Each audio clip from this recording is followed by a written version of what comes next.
Hello everyone. आज की video में let's do final comprehensive revision of Indus valley civilisation. Indus valley civilisation one of the most important topic in ancient Indian history. इसको बिना पढ़े तो कोई भी एग्जाम क्रैक ही नहीं होगा, ना यूपीएससी ना एसएससी, कोई भी एग्जाम नहीं। तो एक कॉम्प्रिहेंसिव रिवीजन इस वीडियो में हो जाएगा। इस वीडियो में मैं जितना पढ़ाऊंगा उसको अगर आप बार बार पढ़ोगे आपका काफ़ी कॉन्फिडेंस बढ़ेगा और मुझे लगता है कि जो भी एग्जाम में क्वेश्चन आएगा वो इतनी इन्फॉर्मेशन से आप टैकल कर लोगे, सॉल्व कर लोगे।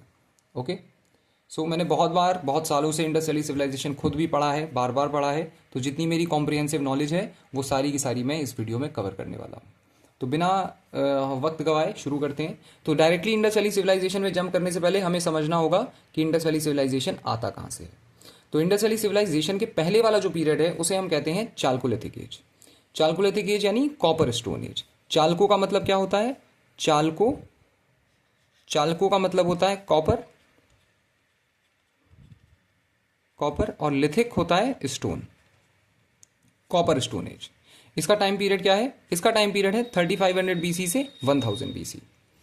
हम देखते हैं कि जब हम नियोलिथिक से आगे बढ़ते हैं, जब नियोलिथिक एज खत्म होने वाली होती है तब हम चालकोलिथिक एज की तरफ जाते हैं। नियोलिथिक एज अप्रॉक्सीमेटली 4000 बीसी के टाइम पीरियड पे हमें खत्म होती हुई मिलती है और यहां से चालकोलिथिक एज की शुरुआत होती है। So the term chalcolithic age is derive from the Greek words chalco means copper, lithic means stone. Thus, Chalcolithic age literally means the copper stone age, a transitional phase where humans used both stone and metal. Metal का क्या है? Copper. Tools simultaneously. Humans are using stones and metals simultaneously. ये एक पहली ऐसी as है जहां पे हमें स्टोन का भी यूज और मेटल का भी यूज साथ साथ मिल रहा है। इसके पहले नियोलिथिक एज में मेटल्स का इस्तेमाल नहीं हो रहा है। नियोलिथिक एज में कई बार ऐसा क्वेश्चन आता है कि were humans aware of metal during neolithic age? नहीं, इसका जवाब है no, humans were not aware about metals in neolithic age. Okay, nature and significance of this age, इस एज की नेचर और इसका सिग्निफिकेंस क्या है? So the period represents technological and cultural transition between neolithic and full fledged metal age. तो neolithic age और full fledged metal age के बीच का ये एक ट्रांजिशन फेज है। क्यों ऐसा? क्योंकि इस एज में हमें लिथ यानी स्टोन का भी यूज देखने को मिल रहा है और मेटल का भी यूज देखने को मिल रहा है। Humans began using copper tools but stone tools were still widely used. Copper was not strong enough compared to later metals like iron, so stone tools continued alongside. This dual usage defines the uniqueness of this period. क्यों ऐसा हो रहा था? हम copper के साथ साथ क्यों हम और अभी भी स्टोन्स का इस्तेमाल कर रहे हैं? क्योंकि आयरन के जैसे कॉपर स्ट्रांग नहीं होता है उतना ज़्यादा। तो हमारी मजबूरी है कि हमें खेती बाड़ी करने के लिए, बाकी चीज़ें करने के लिए अभी भी स्टोन का इस्तेमाल करना पड़ रहा है। आयरन का जब इस्तेमाल करना हम शुरू कर देंगे तब हम स्टोन का इस्तेमाल करना बहुत सारी चीज़ों के लिए पूरी तरीके से छोड़ देंगे और हम पूरी तरीके से आयरन की ओर बढ़ जाएंगे, मेटल की ओर चले जाएंगे, फुल फ्लेजेड मेटल एज की ओर बढ़ जाएंगे। अभी क्योंकि कॉपर है जो कि उतना स्ट्रांग नहीं होता, इसीलिए हम कॉपर और स्टोन दोनों का इस्तेमाल कर रहे हैं। It is also referred as neolithic chalcolithic phase as many neolithic features like agriculture and village life continued. Okay, beginning of metal use. The first metal used by the humans was copper. तो अगर तुमसे कभी question directly आ जाता है which is the first metal used by humans, तो इसका direct answer क्या आ जाएगा? इसका डायरेक्ट आंसर आ जाना चाहिए कॉपर। ओके, डायरेक्ट आंसर इसका हमें कॉपर मिल जाएगा। It is believe that copper started being used around 5000 BC. Initially copper was used in its natural pure form without mixing it, लेकिन letter developments में humans ने copper को mix करना शुरू कर दिया। किसके साथ? टिन के साथ, जिंक के साथ, लेड के साथ। और जब हमने इसको टिन के साथ मिक्स किया तो हमें क्या मिला? हमें मिला ब्रॉन्ज। आगे जाके पूरी की पूरी एक ब्रॉन्ज एज हमने खड़ी कर दी, ब्रॉन्ज एज हमने खड़ी कर दी, जिसको हम क्या बोलते हैं, जिसको हम बोलते हैं Indus valley civilisation. Indus valley civilisation में बहुत एक्सटेंसिव यूसेज होगा किसका, ब्रॉन्ज का। तो ब्रॉन्ज एज किसे कहते हैं, इंडस वैली सिविलाइजेशन को कहते हैं। ब्रॉन्ज सिविलाइजेशन किसे कहते हैं, इंडस वैली सिविलाइजेशन को कहते हैं, हड़प्पन सिविलाइजेशन को कहते हैं, बहुत सारे नाम है इसके। Okay, this marks the beginning of metallurgical knowledge although it was still in very early phase. तो मेटलर्जिकल नॉलेज कौन से पीरियड में आ रही है, चालकोलिथिक पीरियड में आ रही है। ठीक है, आगे बढ़ते हैं। Gradually humans also became familiar with gold, silver and eventually iron, which marks the next major phase. ठीक है, रीजनल वेरिएशन है चालकोलिथिक पीरियड में काफी सारे। रीजनल वेरिएशन क्या है, the Chalcolithic as did not develop uniformly across India. पूरे India में एक साथ चालकोलिथिक पीरियड हमें एक जैसा डेवलप होता हुआ नहीं दिखाई दे रहा है। क्या हो रहा है, नॉर्थ इंडिया में, नॉर्थ इंडिया में क्या सीक्वेंस फॉलो हो रहा है, पहले स्टोन एज आई, फिर चालकोलिथिक एज आया और फिर आयरन एज आई। पहले हम स्टोन एज का इस्तेमाल, स्टोन के पत्थर का इस्तेमाल, स्टोन के टूल्स का इस्तेमाल कर रहे हैं, उसके बाद स्टोन प्लस कॉपर यानी चालकोलिथिक एज चालकोलिथिक टूल्स का इस्तेमाल कर रहे हैं, और उसके बाद हम पूरी तरीके से आयरन पे शिफ्ट हो जाते हैं। This means first stone tools, then copper tools and then finally iron. लेकिन साउथ इंडिया में क्या हो रहा है, साउथ इंडिया में कौन सा सीक्वेंस फॉलो हो रहा है, साउथ इंडिया में हम स्टोन का इस्तेमाल कर रहे हैं और उसके बाद डायरेक्टली जंप कर जा रहे हैं आयरन के ऊपर। साउथ इंडिया में चालकोलिथिक एज एग्जिस्ट नहीं करती। इंपॉर्टेंट पॉइंट है, नोट कर लो इसको, Chalcolithic phase is largely absent in South India. Largely south India में कोई भी चालकोलिथिक फेज एग्जिस्ट नहीं करता है। Okay, very very important point, इस पॉइंट को प्लीज मार्क कर लेना, लिख लेना अपने पास, बहुत सारे बच्चों को ये नहीं पता होता, इसलिए कह रहा हूं। रीजन क्या है, क्यों साउथ इंडिया में चालकोलिथिक फेज एग्जिस्ट नहीं करता, because copper resources were scarce और not locally available in South India. Copper जो है साउथ इंडिया में लोकली अवेलेबल नहीं है, अनलाइक आयरन, आयरन वगैरह तो है, तो इसीलिए डायरेक्टली लोग जो है वो जंप कर जाते हैं, therefore people directly adopted iron technology. जब आयरन एज आती है, आयरन का इस्तेमाल होना शुरू हो जाता है, आयरन लोकली अवेलेबल है साउथ इंडिया में, तो लोग डायरेक्टली आयरन पे जंप कर जाते हैं स्टोन एज के बाद। ओके, सो चालकोलिथिक कल्चर जो है लिमिटेड है अपने ज्योग्राफिकल स्प्रेड में, मेनली नॉर्थ और सेंट्रल इंडिया में तुम्हें दिखाई देगा, नॉर्थ के वाले रीजन में, सेंट्रल और थोड़े से डेक्कन वाले रीजन में, साउथ में लार्जली एब्सेंट है। स्टेजेस क्या है चालकोलिथिक फेज की, चालकोलिथिक एज की स्टेजेस, चालकोलिथिक फेज की 3 स्टेजेस मानी जाती हैं। पहली है pre Harappan age, Harappan proper Harappan के पहले का एज। देखो हड़प्पन एज की जो मैच्योर फेज है वो है 2500 बीसी से 17,050 बीसी, ये मैच्योर फेज माना जाता है हड़प्पा का, मैच्योर फेज। ठीक है, लेकिन ऐसा तो है नहीं कि डायरेक्टली मैच्योर फेज शुरू हो गया, इसके पहले इसका एक प्री फेज भी रहा, और उसके और ऐसा भी नहीं है मैच्योर फेज के बाद एकदम से खत्म हो गया, उसके बाद इसका पोस्ट फेज भी रहा। तो जो प्री हड़प्पन फेज है उसकी टाइम पीरियड क्या है, 3500 बीसी से 2500 बीसी, हड़प्पन एज 2500 बीसी से 1750 बीसी, और पोस्ट हड़प्पन एज 2000 बीसी से 1000 बीसी। ये 3 स्टेजेस हैं चालकोलिथिक पीरियड की, 3 स्टेजेस हैं चालकोलिथिक पीरियड की। प्री हड़प्पन एज कहां से कहां तक है, 3500 बीसी से 2500 BC. This phase is extremely important because it forms the foundation of Indus valley civilisation. Pre Harappan phase, nature of pre Harappan civilisation क्या है, it represents a transitional stage between the neolithic villages and the urban Harappan site. Neolithic में क्या है, villages exist करते हैं, हड़प्पा में क्या है, हड़प्पन सिविलाइजेशन को अर्बन सिविलाइजेशन माना जाता है। अर्बन चीज़ें वहाँ दिखाई देती हैं, वहाँ पे ड्रेनेज सिस्टम दिखाई देते हैं, लोग हाइजीन की बात कर रहे हैं, लोग प्राइवेसी की बात कर रहे हैं, एक दूसरे की प्राइवेसी का ख्याल रख रहे हैं। ये चीज़ें शहरों में ही होती हैं, ये चीज़ें तुम्हें गाँव में दिखाई नहीं देंगी।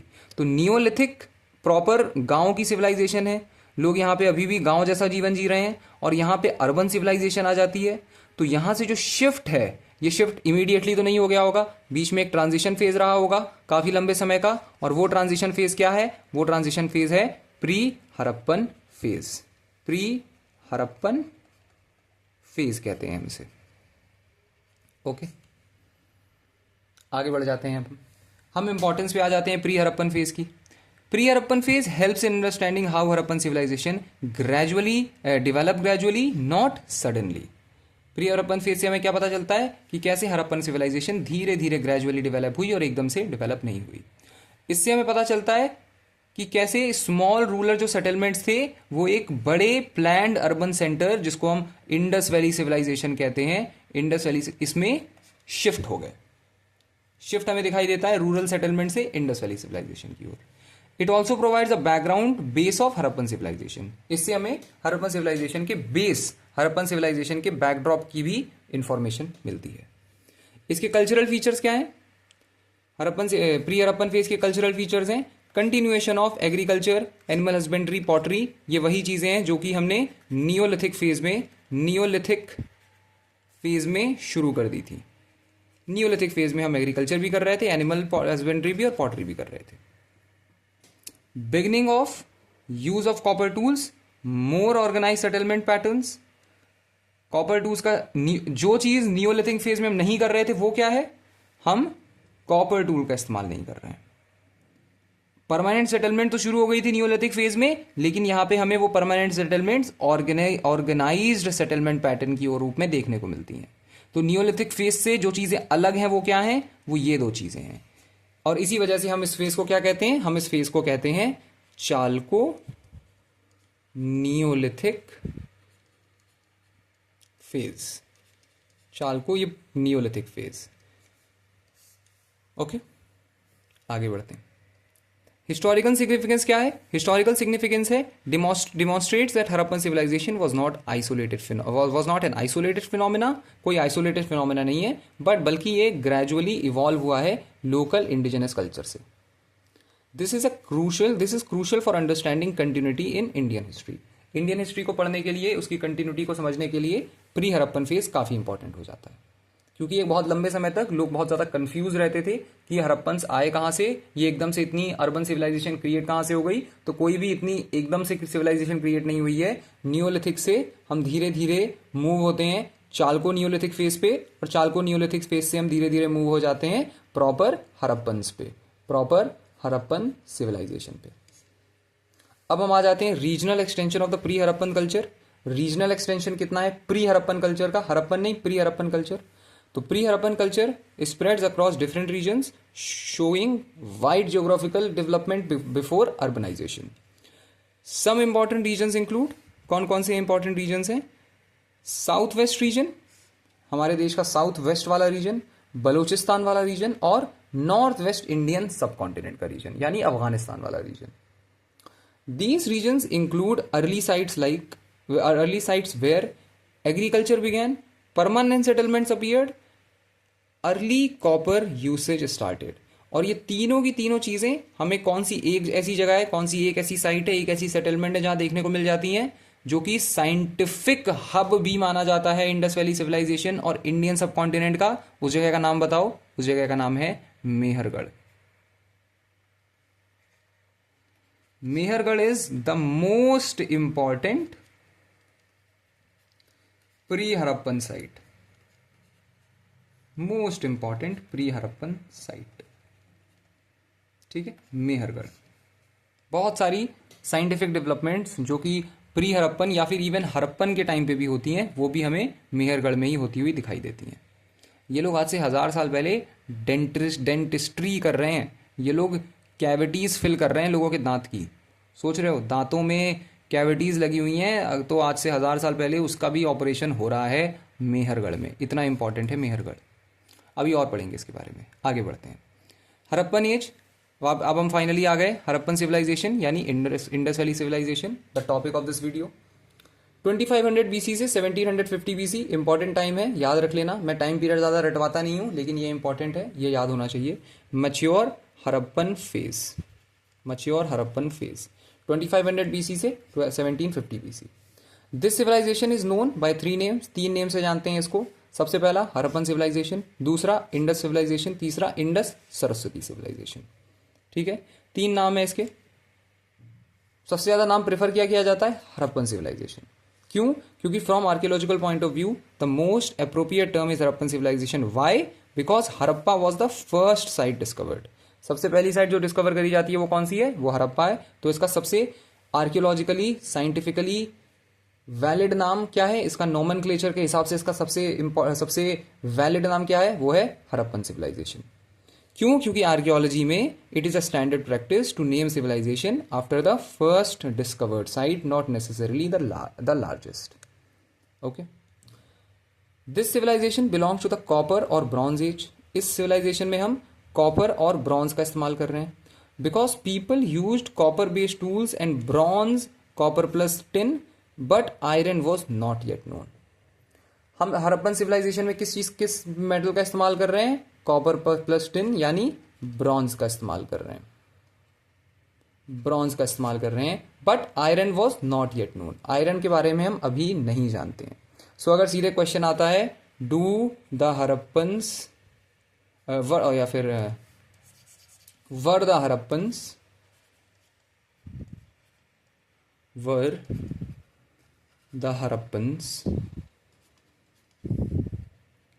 अवेयर अबाउट आयरन, तो इसका क्या जवाब दोगे? इसका जवाब है नो, देवर नॉट।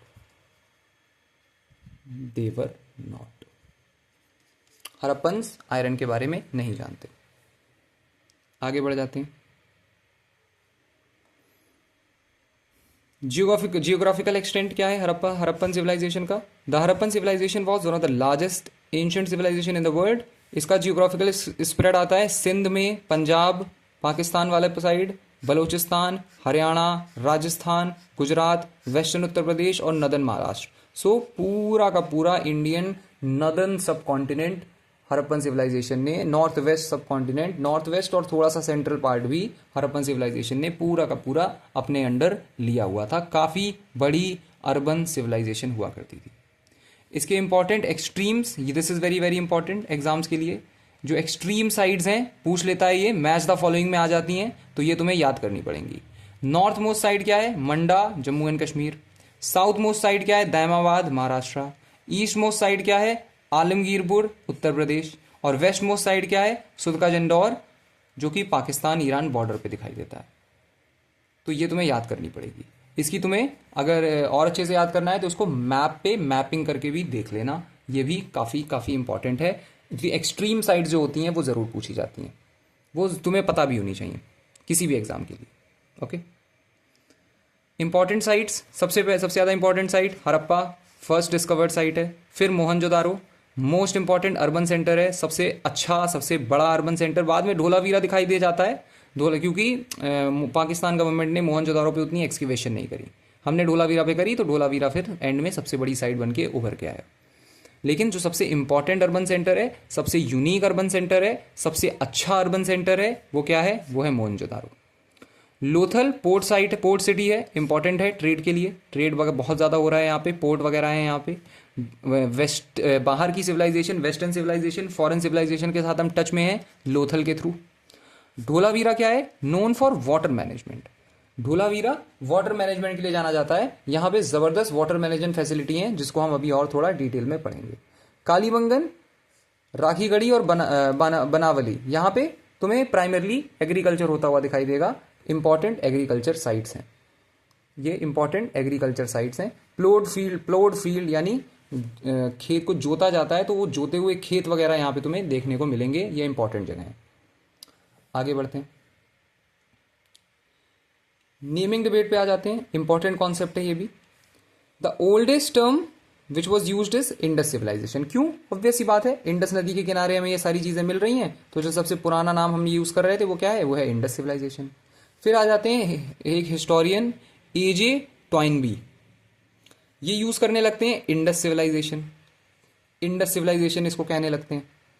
फिर कई सारे स्कॉलर्स आते हैं जो इसको इंडस सरस्वती सिविलाइजेशन कहने लगते हैं। क्यों? क्योंकि बहुत सारी साइट जो है वो घग्गर हाकरा, जो कि सरस्वती रिवर सिस्टम में घग्गर हाकरा आ जाती हैं, रिवर्स आती हैं, ट्रिब्यूटरीज आ जाती हैं।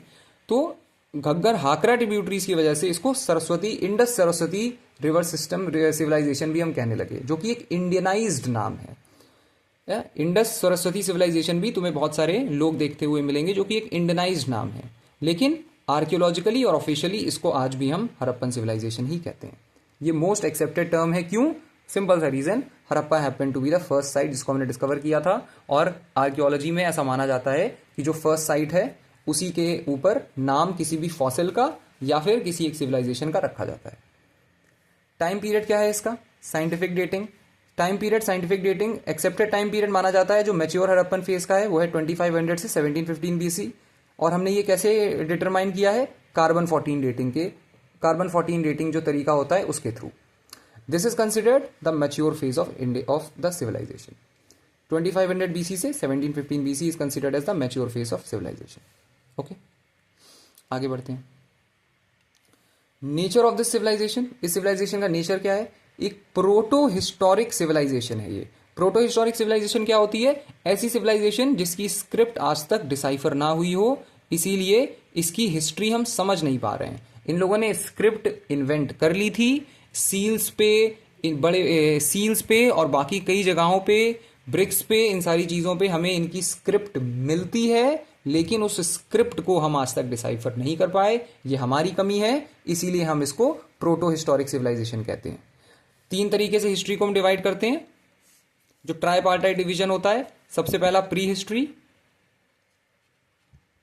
प्री हिस्ट्री कौन सी हिस्ट्री है?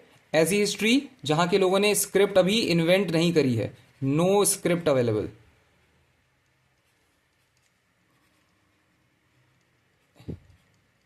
कोई स्क्रिप्ट ही अवेलेबल नहीं है इस लोगों के पास यहां के। फिर आ जाता है प्रोटो हिस्ट्री। प्रोटो हिस्ट्री कौन सा हिस्ट्री है? वो टाइम पीरियड जहां की स्क्रिप्ट तो अवेलेबल है लेकिन डिसाइफर नहीं करी गई, नॉट डिसाइफर्ड। डिसाइफर नहीं करी गई, अवेलेबल है, उन लोगों ने लिखना पढ़ना सीख लिया है लेकिन हम डिसाइफर नहीं कर पा रहे हैं। वो इंडस वैली सिविलाइजेशन है। और तीसरा क्या है? हिस्ट्री। हिस्ट्री क्या है? जहां के लोगों ने स्क्रिप्ट ढूंढ भी ली है और हमने डिसाइफर भी कर ली है। जहां के लोगों ने स्क्रिप्ट है भी, जहां के लोगों के पास स्क्रिप्ट डिस्कवर कर ली गई है और हमने डिसाइफर भी कर ली है। कौन सा टाइम पीरियड होगा इंडियन हिस्ट्री में? ये इंडियन हिस्ट्री में ये टाइम पीरियड होता है महाजनपद। महाजनपद के टाइम पीरियड में स्क्रिप्ट ढूंढी भी जा चुकी है और हमने डिसाइफर भी कर ली है। ओके, और महाजनपद के बाद वाला टाइम पीरियड। अर्बन सिविलाइजेशन को, इंडस वैली सिविलाइजेशन को अर्बन सिविलाइजेशन कहा जाता है। क्यों कहा जाता है ऐसा? क्योंकि अनलाइक अर्लियर रूरल कल्चर, यहां की जो इकोनॉमी है वो 3 चीजों पे बेस्ड है। किन पे बेस्ड है? एक तो एग्रीकल्चर पे बेस्ड है, दूसरा ट्रेड पे बेस्ड है। हम ट्रेड कर रहे हैं, हम लार्ज स्केल पे ट्रेड कर रहे हैं। किन चीजों का ट्रेड कर रहे हैं? एक तो एग्रीकल्चरल चीजों का ट्रेड कर रहे हैं और दूसरा बहुत इंपॉर्टेंट कौन सी चीज का ट्रेड कर रहे हैं? क्राफ्ट। हम क्राफ्ट को बना रहे हैं, हम बेहतरीन खिलौने बना रहे हैं, हम सील्स बना रहे हैं हम। और ये सारी चीजें बाहर के लोगों में बहुत ज्यादा प्रचलन, बाहर के लोगों में बहुत ज्यादा डिमांड में है। हम नेकलेस बना रहे हैं, हम इंपॉर्टेंट पत्थर का नेकलेस बना रहे हैं, हम ऐसी चीजें मैन्युफैक्चर कर रहे हैं जो चीजें बाहर के लोगों को पसंद आ रही हैं। तो इसी वजह से इस सिविलाइजेशन को अर्बन सिविलाइजेशन कहा जाता है। एक तरीके से तुम समझ लो ये इंडस्ट्रीज हैं यहाँ की। इंडस्ट्रियलाइजेशन अभी नहीं हुआ है, लेकिन तुम ऐसा समझ लो कि ये छोटी छोटी हाथ से ही सारी चीजें बना रहे हैं, लेकिन एक तरीके से हमें यहाँ पे अर्बन फैसिलिटीज देखने को मिल रही हैं। ये अर्बन फैसिलिटीज मानी जाती हैं। ये गांव में ट्रेड, गांव में तो एग्रीकल्चर मेनली होता है, ट्रेड और क्राफ्ट प्रोडक्शन ये उस समय पे अर्बन फैसिलिटीज मानी जाती थी। अब हम आ जाते हैं अर्बन प्लानिंग पे, जो कि मोस्ट इंपॉर्टेंट फीचर है सारी चीज़ों का। Urban planning, Harappan cities show highly advanced and systematic town planning. Harappan cities में हाईली एडवांस्ड और एक सिस्टमैटिक टाउन प्लानिंग दिखाई देती है। ग्रिड सिस्टम दिखाई देता है। Cities are planned in a grid pattern में सिटीज को प्लान किया जाता था। और रोड जो है वो एक दूसरे को 90 डिग्री एंगल्स पे कट कर रही हैं। इसका मतलब क्या है? ये सारी चीजें हमें क्या दर्शाती हैं कि एक स्ट्रॉन्ग एडमिनिस्ट्रेटिव कंट्रोल था जो कि रोड बना रहा है, जो कि सिटीज को प्लान कर रहा है, सिटीज को प्रोटेक्ट करने की कोशिश कर रहा है, बाहर के लोग इन्वेड ना करें, इन सारी चीज़ों से प्रोटेक्शन कर रहा है। तो एक स्ट्रॉन्ग एडमिनिस्ट्रेटिव कंट्रोल था। इसका ये मतलब बिल्कुल नहीं है कि एक राजा था। हमें कंफर्मेशन नहीं है कि वहां कोई राजा हुआ करता था या नहीं हुआ करता था। We are not aware. और हम ज़्यादातर मान के चलते हैं कि कोई राजा या एम्पायर नहीं था। अगर होता तो फिर उससे रिलेटेड हमें बहुत सारी चीज़ें मिलती। लेकिन एक एडमिनिस्ट्रेशन तो था, एडमिनिस्ट्रेटिव ऑफिसर्स तो रहे थे जो कि एडमिनिस्ट्रेशन को देखते थे, जिन्होंने ड्रेनेज सिस्टम बना दिया, जिन्होंने डिफाइन किया कि घर कैसे बनेंगे। एक जैसे घर दिख रहे हैं, ड्रेनेज सिस्टम एक जैसे दिख रहे हैं, ग्रिड पैटर्न दिखाई दे रहा है, रोड 90 डिग्री पे काट रही है, प्राइवेसी का ख्याल रखा जा रहा है। हाँ, एडमिनिस्ट्रेटिव ब्लॉक अलग है, लोगों के रहने का ब्लॉक अलग है। ये सारी चीज़ें क्या दिखाती हैं? एक एडमिनिस्ट्रेटिव कंट्रोल तो था। और फिर क्या हमें यूनिक फीचर्स देखने को मिलते हैं हड़प्पा में? हड़प्पा में एक और यूनिक फीचर है use of burnt bricks. Houses and buildings were made using standardized bricks. Very important. Bricks क्या थे? स्टैंडर्डाइज थे, मतलब ब्रिक्स का रेशियो हुआ करता था, ब्रिक्स की डायमेंशंस तय थी। ऐसे ही नहीं तुम किसी भी साइज का और शेप का ब्रिक बना दोगे। ब्रिक की डायमेंशंस तय थी। डायमेंशंस क्या थी? 1:2:4। देखो, ये भी हमें क्या बताता है कि एक एडमिनिस्ट्रेशन थी। और एक और चीज ये बताता है, क्या बताता है? कि एक पर्टिकुलर लोकेशन से पूरे शहर की ब्रिक्स बन के आ रही थी, एक पर्टिकुलर जगह से सारी जगह की ब्रिक्स बन के आ रही थी। ऐसा थोड़ी है कि सारे लोग अपने अपने ब्रिक्स अपने आप पैदा कर रहे हैं और सारे के सारे एक जैसी डायमेंशंस के पैदा कर रहे हैं। एक पर्टिकुलर जगह होगी जहां पे बर्न्ट ब्रिक्स, एक तो बर्न्ट है, ईंटों को जला के बनाया जा रहा है, तो और उनकी डायमेंशंस भी 1:2:4 हैं। तो इससे हमें पता चलता है कि एक पर्टिकुलर जगह थी जहां पे ये लोग अपने ब्रिक्स बनाते थे और वहां से ब्रिक्स को खरीद के लाते थे और उससे अपना घर बनाते थे। यूनिफॉर्मिटी हमें दिखाता है। और इससे एक और इंपॉर्टेंट चीज है, मेजरमेंट की नॉलेज। मेजरमेंट ऐसा ही कुछ रैंडम सा मेजरमेंट नहीं है। 1:2:4 1:2:4 का मेजरमेंट है कि हाइट, ब्रेथ, लेंथ, एकदम हाइट, ब्रेथ और लेंथ एक रेशियो में है। कि भाई कुछ भी ऐसे डायमेंशन मान लो कि अगर 1 सेंटीमीटर का हाइट है तो 2 सेंटीमीटर का ब्रेथ होगा और 4 सेंटीमीटर का लेंथ होगा, तब जाके ये कुछ ऐसा बन के सामने आएगा, ऐसा बन के सामने आएगा। समझे? तो यूनिफॉर्मिटी और मैथमेटिकल नॉलेज भी इन लोगों को अच्छी खासी आ गई है, ये भी हमें दिखाता है और इसका ये प्रैक्टिकल यूज भी कर रहे हैं। अब सबसे इंपॉर्टेंट फीचर आ जाओ, बहुत ज़्यादा इंपॉर्टेंट फीचर और बहुत एडवांस फीचर, क्या है? Drainage system. Drainage system, one of the most advance features. Underground drainage system connected houses to main drains. Houses main drains से कनेक्ट हो रहे हैं, मेन नालियों से कनेक्ट हो रहे हैं अंडरग्राउंड सिस्टम के तौर पे। अंडरग्राउंड ही ऐसा हो रहा है। और ड्रेन्स जो थी वो स्लैब से कवर करी जाती थी और रेगुलरली उनको साफ भी किया जाता था। इंस्पेक्शन होल्स भी उन पे प्रेजेंट हैं। हमें कैसे पता चलता है इंस्पेक्शन होल्स वगैरह के बारे में? जो कच्चा प्लास्टर है, कई पत्थरों को कच्चे प्लास्टर से जोड़ा गया है और कई पत्थरों को उस समय के पक्के प्लास्टर से जोड़ा गया है। तो जो कच्चा प्लास्टर है वो हमें बताता है कि वो इंस्पेक्शन होल के लिए वो जगह छोड़ दी गई है। वो जगह इंस्पेक्शन होल के लिए छोड़ दी गई है ताकि उसको बाद में खोल के चेक भी किया जा सके कि वहां पे कोई गंदगी अगर जमा हो रही है तो उसको साफ भी किया जा सके। ये लोग इतने स्मार्ट हो गए हैं और इतने कंसर्न हो गए हैं किस चीज के बारे में? हमें इंस्पेक्शन होल से क्या पता चलता है कि ये लोग हाइजीनिक हो गए हैं, साफ सफाई, एक हेल्थ की सफाई, हेल्थ के लिए बॉदर्ड हैं, एक दूसरे की हेल्थ के लिए कंसर्न हैं। हाइजीन के बारे में पता चलता है। स्पेशल केसेस में एक आता है Dholavira had large water reservoirs showing advanced water conservation. Dholavira में तो तुमको बड़ा वाटर रिजर्वायर देखने को मिलता है, एक बड़ा सा वाटर रिजर्वायर जिससे लार्ज स्केल वाटर कंजर्वेशन भी देखने को मिलेगा तुम्हें। बड़े बड़े पानी के रिजर्वायर बना रहे हैं ताकि पानी को बचाया जा सके, वेस्ट ना हो। ओके, आगे बढ़ते हैं। सिटाडेल क्या होता है? फोर्टिफाइड एरिया है, अपर टाउन को सिटाडेल कहते हैं। तो जो टाउन है, कोई भी टाउन है, उसको 2 हिस्सों में बांट दिया गया है। ज्यादातर जितने भी तुम्हें यहाँ पे टाउन मिलेंगे, अर्बन सेटलमेंट मिलेंगी, वो सारे के सारे 2 हिस्सों में बांटे गए हैं। एक अपर टाउन है जिसको हम सिटाडेल कहते हैं और एक लोअर टाउन है जो कि नॉर्मल लोगों के लिए, कॉमन लोगों के लिए। Citadel was fortified protected by the walls. Citadel को फोर्टिफाई कर दिया गया है। सिटाडेल के चारों तरफ वॉल्स बना दी गई हैं। मान लो ऐसे एक अपर टाउन है और ये नीचे वाला टाउन है, ठीक है? तो ये जो सिटाडेल है ना, इसके तुम्हें चारों तरफ दीवार बनी हुई दिखाई देगी। बहुत सारी जगह तो लोअर टाउन पे भी दीवार बनी हुई दिखाई देगी, लेकिन ऑलमोस्ट जितने भी शहर हैं वहां पे अपर टाउन जो है सिटाडेल है, उसके चारों तरफ तो दीवार तुम्हें देखने को मिलेंगी।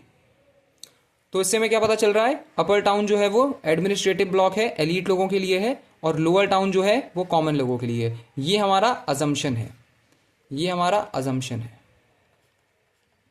ये हमें कुछ 100% कहीं लिखा हुआ ऑब्वियसली हम पढ़ नहीं पा रहे हैं वो लोग क्या लिख रहे हैं, तो ये हमारा अजम्पशन है कि सिटाडेल जो है वो अपर टाउन एलीट या फिर एडमिनिस्ट्रेटिव ब्लॉक के लिए रहा होगा। या तो एलीट लोग रहते होंगे या फिर एडमिनिस्ट्रेशन जो लोग फॉलो करते हैं वो लोग रहते होंगे, जो लोग फॉलो करवाते हैं, एडमिनिस्ट्रेशन करवाते हैं उस शहर का। सिटाडेल किस लिए था? Citadel was fortified by the buildings and used for public buildings, storage and administration. अच्छा, हमें कैसे अंदाजा लगा? हम अजम्पशन ही ले रहे हैं, लेकिन हम अजम्पशन क्यों ले रहे हैं कि एडमिनिस्ट्रेटिव क्लास के लिए रहा होगा, एडमिनिस्ट्रेशन के लिए रहा होगा सिटाडेल? क्यों? क्योंकि सिटाडेल पे जो हमें बिल्डिंग्स मिल रही हैं, पब्लिक बिल्डिंग्स मिल रही हैं, बड़ी बड़ी पब्लिक बिल्डिंग्स, स्टोरेज फैसिलिटी हमें मिल रहे हैं। हम जब चेक करते हैं, हम जब कार्बन 14 डेटिंग वगैरह करते हैं, तब हमें पता चलता है कि बहुत सारी जो बड़ी बड़ी हमें बिल्डिंग्स मिली वो स्टोरेज हाउस हुआ करते थे। वहां पे अलग अलग तरीके के वीट, बार्ले, राइस, इन सबको स्टोर किया गया है। उसका फॉसिल हमें मिलता है, उसके जले हुए टुकड़े हमें मिलते हैं, जिनको फिर हम ऑफकोर्स अंडर माइक्रो जब हम उसको फॉरेंसिक्स की टीम उनको ले जाती है तो वो उसको चेक करती है अपने अपने इस तरीके से और उसको ढूंढ पाती है। तो स्टोरेज फैसिलिटी हैं सिटाडेल में, स्टोरेज फैसिलिटी है। सिटाडेल एक बड़ी बड़ी पब्लिक बिल्डिंग्स हैं, तो हमें ऐसा लगता है कि ये शायद एडमिनिस्ट्रेशन के लिए रहा होगा, ये हमारा अंदाजा है, ठीक है। लेकिन इसमें एक एक्सेप्शन है, चानूदारो। चानूदारो एक लौती ऐसी जगह है जहां पे सिटाडेल अवेलेबल नहीं है। चानूदारो, ये देखो, ये ऐसी जगह से क्वेश्चन बनता है। Which Harappan site, Harappan urban centre did not have a citadel? कौन है ऐसा? चानूदारो। चानूदारो इकलौता ऐसा तुम्हें मिल जाएगा जहां पे सिटाडेल अवेलेबल नहीं है, अपर डाउन नहीं है। एक बड़ा हरप्पन सिविलाइजेशन जहां पे सिटाडेल नहीं है, वो क्या है? चानूदारो, ठीक है। आगे बढ़ते हैं।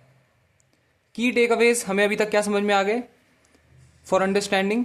फर्स्ट प्लैंड अर्बन सिविलाइजेशन क्या है इंडिया में? Indus valley civilization. Strong focus इन लोगों का क्या है? ऑर्गेनाइजेशन में, स्टैंडर्डाइजेशन में, कि चीज़ें एक स्टैंडर्ड तरीके से फॉलो हो, पत्थर एक तरीके के बने, ड्रेनेज एक तरीके का हो, घर एक तरीके के बने, रोड्स एक तरीके की हो, 90 डिग्री पे अगर एक दूसरे को कट करें तो किस तरीके से हो, ये सारी चीज़ें एक स्टैंडर्ड तरीका बनाने की कोशिश है। पब्लिक इंफ्रास्ट्रक्चर भी अवेलेबल है, ड्रेनेज हैं, रोड्स हैं, ये सब अवेलेबल है। हमें दिखा रहा है सोसाइटी के बारे में, हमें क्या दिखा रहा है कि एडमिनिस्ट्रेशन का कंट्रोल है लोगों के ऊपर, स्किल्ड इंजीनियर्स अवेलेबल हैं। ऐसे ही थोड़ी ना ड्रेनेज सिस्टम, रोड्स और बड़ी बड़ी पब्लिक बिल्डिंग बन गई, इंजीनियर्स तो लगे ही होंगे जिन लोगों ने बनाई होगी, जिन लोगों ने इसकी पढ़ाई करी होगी। तो स्किल्ड इंजीनियर्स और प्लानर्स वहां पे अवेलेबल हैं। इकोनॉमिक सरप्लस भी है, तभी तो स्टोरेज की जरूरत क्यों है?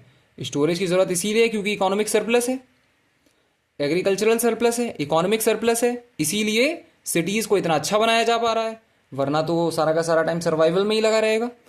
तो इकोनॉमिक सरप्लस भी है, ये भी हमें दिखाई देता है, इसी वजह से शहर इतने लैविश नजर आते हैं। ओके, कॉमन फीचर क्या है बड़ी सिटीज के, हरप्पन सिविलाइजेशन के? सारे शहरों के कॉमन फीचर्स देख लेते हैं एक बार। सिस्टमैटिक टाउन प्लानिंग है, ग्रिड पैटर्न में। Cities were planned in a grid system with roads intersecting each other at right angles. Streets were divided into main roads, sub roads and lens.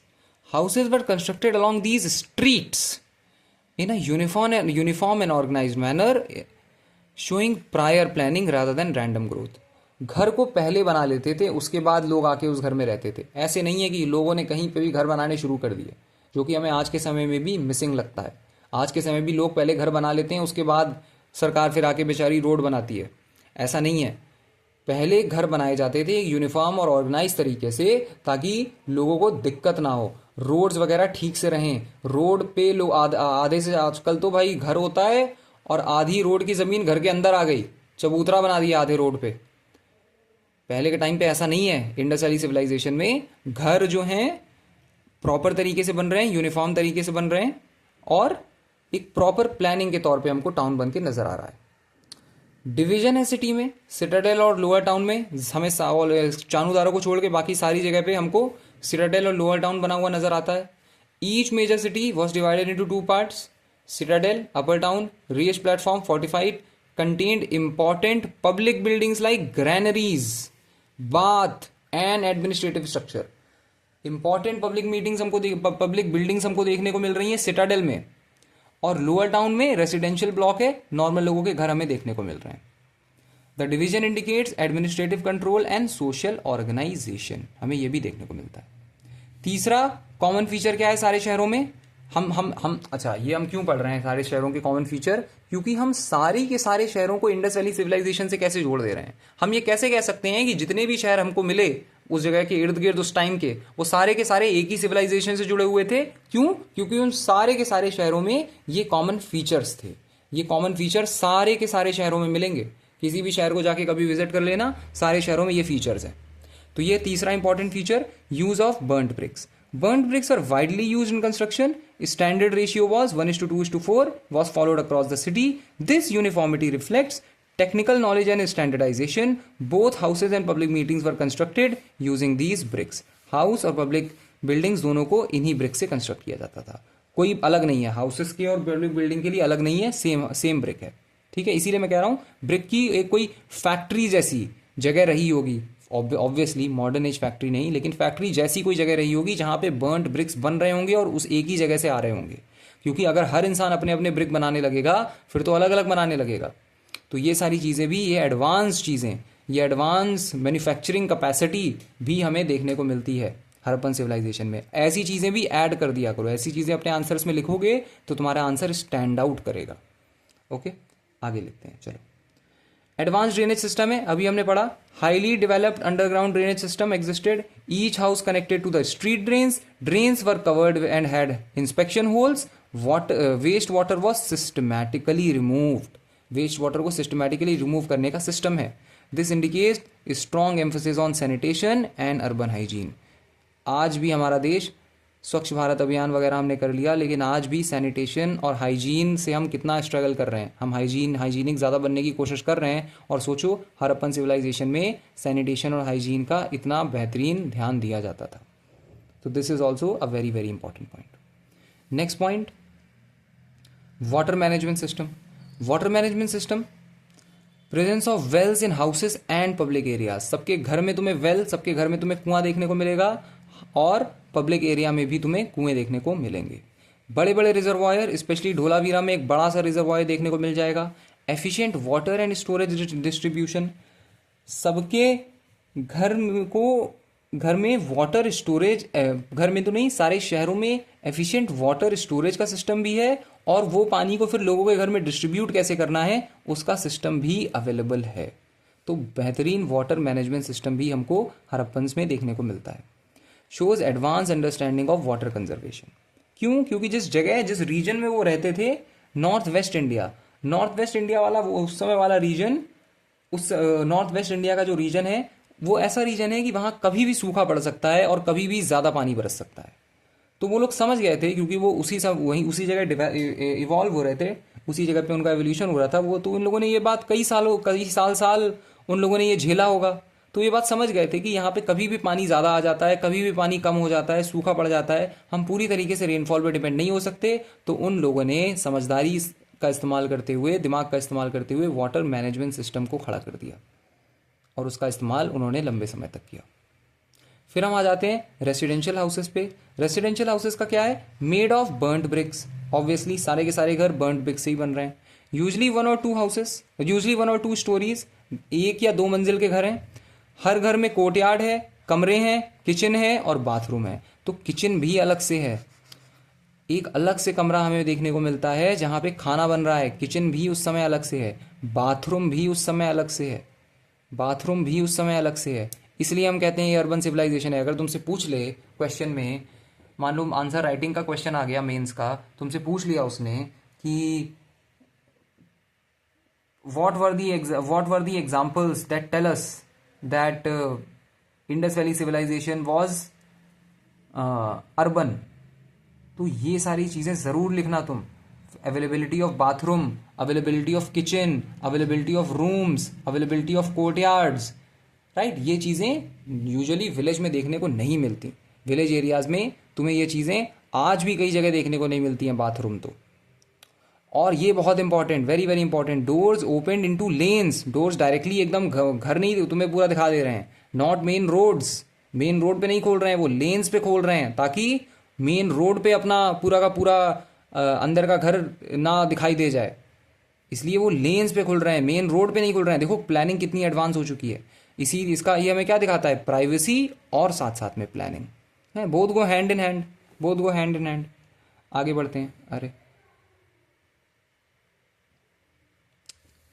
Public buildings, public building, important public building कौन कौन सी है हमारे लिए? Public important structures include great bath यानी Mohenjodaro, use for ritual bathing, granaries, storage, surplus food. तो और assembly hall भी हमें दिखाई देते हैं पब्लिक स्पेसेस में, जो कि सिटाडेल रहा होगा। सिटाडेल पे पब्लिक स्पेसेस पे हमें बड़ी बड़ी बिल्डिंग्स देखने को मिलती हैं। These show collective life and administrative organization. Collect लोगों की सोशलाइजेशन की जो टेंडेंसी है वो कितनी ज़्यादा उस समय भी हुआ करती थी, वो हमें देखने को मिलता है कि लोग कलेक्टिव लाइफ, कलेक्टिव एक्सपीरियंस करने में कितना ज़्यादा फेवर करते थे कि उन्होंने बड़ी बड़ी बिल्डिंग्स, बड़ी बड़ी पब्लिक बिल्डिंग्स बनाई जहाँ पे लोग इकट्ठा होते थे। और एडमिनिस्ट्रेटिव ऑर्गेनाइजेशन का भी हमें मानना पड़ेगा, उस समय की एडमिनिस्ट्रेशन भी कितनी अच्छी रही होगी कि उन्होंने भी इन चीज़ों पे इन्वेस्ट किया। ओके, आगे बढ़ते हैं। Fortification, cities specially Citadel area को पूरा का पूरा फोर्टिफाई किया जाता था थिक वॉल से, ताकि जो एडमिनिस्ट्रेटिव ब्लॉक है उसको प्रोटेक्ट किया जा सके। बस एक एक्सेप्शन है, क्या? चानूरारो, जिसके पास कोई फोर्टिफाइड सिटाडेल अवेलेबल ही नहीं है। वेट्स भी स्टैंडर्ड हैं, वेट्स एंड मेजर्स। एक और अर्बन डेवलपमेंट हमें देखने को मिलता है कि weights are standard. Use of uniform weights, usually cubical stones, cubical stones का इस्तेमाल किया जा रहा है, यूनिफॉर्म वेट्स को दर्शाता है। यूनिफॉर्म एक तरीके के वेट का इस्तेमाल किया जा रहा है, ऐसा नहीं है कि अलग जगह पे अलग वेट हो गया। अगर तुम चानूदारों में खड़े हो, यहां पे 1 kg 1000 ग्राम दर्शा रहा है, तो जब अगर तुम मोहनजोदारो में जाओगे वहां पे भी 1 kg उतना ही वेट होगा, 1000 ग्राम होगा। ऐसा नहीं है कि यहां अलग वेट, इसके यहां पे अलग वेट सिस्टम चल रहा है, यहां अलग वेट सिस्टम चल रहा है। तुम यहां से कुछ खरीद के लेकर गए, यहां बेचने के लिए आए, तुम यहां बेच ही नहीं पा रहे हो क्योंकि यहां अलग वेट सिस्टम चल रहा है, यहां पे तुम्हें उसका वो सही दाम नहीं मिल रहा है। ऐसा नहीं है। अगर तुम्हें फ्लरिश करनी है किसी सिविलाइजेशन को, तो उसको कुछ स्टैंडर्ड चीजें फॉलो करनी होती हैं, जो कि यहां फॉलो हो रही हैं। ओके, पूरी की पूरी सिविलाइजेशन में हमको सेम तरीके के स्टैंडर्ड वेट मेजर्स देखने को मिल जाते हैं। इससे क्या पता चलता है? ट्रेड को रेगुलेट किया जा रहा है और इकोनॉमिक यूनिफॉर्मिटी हमें देखने को मिल रही है। जैसे इंडिया में आरबीआई इस काम करता है रेगुलेशन का, उसी तरीके से यहाँ पे भी रेगुलेटिंग अथॉरिटीज रही होंगी, जो कि जगह जगह जाके वेट्स वगैरह को चेक करती होंगी, इकोनॉमिक यूनिफॉर्मिटी को देखती होंगी, वो हमें देखने को मिलता है। ओके, आगे बढ़ते हैं। Trade and transport infrastructure. Trade और ट्रांसपोर्ट इंफ्रास्ट्रक्चर पे भी इन लोगों ने बहुत इन्वेस्ट किया। रोड को वाइड बनाया ताकि जो बड़े बड़े कार्ट्स हैं उनका मूवमेंट अच्छे से रहे। प्रेजेंस ऑफ डॉकयार्ड, लोथल में हमें पूरा का पूरा डॉकयार्ड ही देखने को मिल गया, ताकि यहाँ पे शिप्स आए और यहाँ से ये बाकी देशों, बाकी जो दूसरी सिविलाइजेशंस हैं मेसोपोटामिया वगैरह की सिविलाइजेशन, उनके साथ भी ये ट्रेड करें। Internal and external trade network भी हमें देखने को मिल रहा है। Shows strong economic organization and connectivity, connectivity with internal connectivity भी है और बाहर मेसोपोटामिया की जगह से भी कनेक्टिविटी हमें देखने को मिलती है। Urban planning authority, the consistency across cities, layout, bricks, drainage, weight suggest existence of central authority और shared planning system controlling urban development. ऐसे ही नहीं ये सारी चीजें, लेआउट ब्रिक्स, ड्रेनेज और वेट ऐसे ही नहीं यूनिफॉर्म हो गए थे। कोई ना कोई अथॉरिटी रही होगी, एक सेंट्रल अथॉरिटी रही होगी जिसने इन सारी चीज़ों को एडमिनिस्टर किया, इन सारी चीज़ों को रेगुलेट किया और लंबे टाइम तक रेगुलेट किया। स्पेशली कम से कम मैच्योर हड़प्पन फेज, जो कि अप्रॉक्सीमेटली 1200 साल तक है, वहां पे तो रेगुलेट किया ही किया। आगे बढ़ते हैं। सुरकोटदा आ जाता है। सुरकोटडा कच्छ गुजरात में है। Is the only Harappan site where clear evidence of horse remains have been found. देखो, ऐसा माना जाता है कि Harappans were not aware. Usually अगर तुमसे पूछ ले कि वर हड़प्पन्स अवेयर, या फिर क्वेश्चन ऐसे आ जाए कि डिड हड़प्पन्स यूज हॉर्स, तुम इसका आंसर मैं बता दे रहा हूं तुम्हें चुपके से, तुम इसका आंसर जो है नो करके आओगे। लेकिन सुरकोटड़ा इकलौती ऐसी साइट है जहां पे हमको clear evidence of horse remain भी मिल जाते हैं, हमें क्लियर एविडेंस ऑफ मिल जाते हैं कि यहाँ पे हॉर्स भी यूज हुआ था, हॉर्स के रिमेन्स, हॉर्स गड़ा हुआ बेसिकली मिल गया, मरा हुआ obviously. So this is an important because presence of horse in urban civilization is generally debated and Surkotada provides the archaeological support. तो हड़प्पन्स हॉर्स को जानते तो थे, हड़प्पन्स ने हॉर्स को देखा तो था, सुरकोटड़ा तक हॉर्स आया तो था, लेकिन अरे ऐसा माना जा सकता है कि मेसोपोटामिया वाली वगैरह वगैरह वाली जगह से आया होगा, वहाँ के जो ट्रेडर्स होते थे, मर्चेंट्स होते थे, वो लेकर आए होंगे. हड़प्पन्स उसका यूज़ नहीं करते हैं. हड़प्पन्स अपनी डे टू डे लाइफ में हॉर्स का यूज़ नहीं करते हैं. कोई ऐसे हमें सिर्फ और सिर्फ सुरकोटड़ा में ही मिलता है, सुरकोटड़ा के अलावा हमें कहीं भी हॉर्स नहीं मिल रहा है. हॉर्स हमें सिर्फ और सिर्फ सुरकोटड़ा में मिल रहा है. तो इसलिए नॉर्मल लाइफ में हड़प्पन्स हॉर्स का यूज़ नहीं कर रहे हैं. लेकिन सुरकोटड़ा अगर क्वेश्चन आ जाता है, ये अच्छा क्वेश्चन होगा, ज़्यादातर बच्चे मुझे लगता है गलत करके आएंगे या फिर नहीं करके आएंगे. तुम्हें पता चल गया है कि सुरकोटड़ा कच्छ गुजरात में हॉर्स है, हॉर्स दिखाई, हमें हॉर्स के रिमेन्स मिलते हैं.